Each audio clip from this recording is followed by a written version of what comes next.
नेपालदेखिबाट Romania चाहिँ where हाउसमा आउँदै हुनुहुन्छ भने यो भिडियो तपाईँहरूको लागि पुरा हेर्नु होला र भिडियोलाई सक्दो सेयर गर्नु होला है त।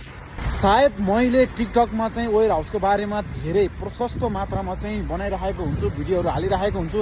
वेयर हाउसको बारेमा कति घन्टा ड्युटी हुन्छ, कति स्यालेरी हुन्छ, के हुन्छ, हरेक कुराहरू मैले भिडियोमा हालिरहेको हुन्छु। धेरै साथीहरूले नहेरेको हुनुपर्छ र चाहिँ आज फेरि भिडियो बनाइरहेको छु। मैले भनिरहेकै हुन्छु, तपाईँहरूले यति कुरा चाहिँ बुझ्नु होला। वेयर हाउस भन्ने बित्तिकै रोमानियामा एक थरीको मात्र हुँदैन, रोमानियामा वेयर हाउस हजारौँ थरीका वेयर हाउसहरू हुन्छ र कोही साथीहरूले आफ्नो तरिकाले आफ्नो उबाट चाहिँ प्रतिक्रियाहरू दिनुहुन्छ, वेयर हाउसको बारेमा भिडियोहरू बनाउनुहुन्छ र तपाईँहरूलाई अरू साथीहरू परेको जस्तो कम्पनीहरू नपर्न सक्छ, कोही साथीहरूलाई पर्न सक्छ।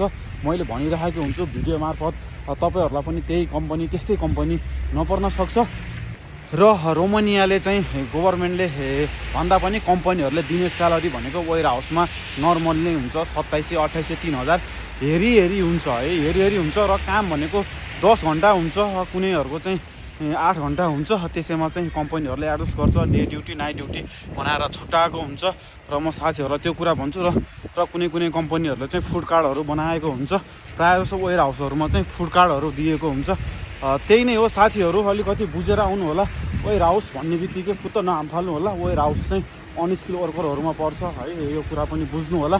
तपाईँहरूले फुत्त हाल्नुहुन्छ, भोलि यहाँ आएर सोचेको जस्तो हुँदैन, भनेको जस्तो हुँदैन। त्यसैले एकदमै विचार पुऱ्याएर सोचेर मात्र आउनु होला है त।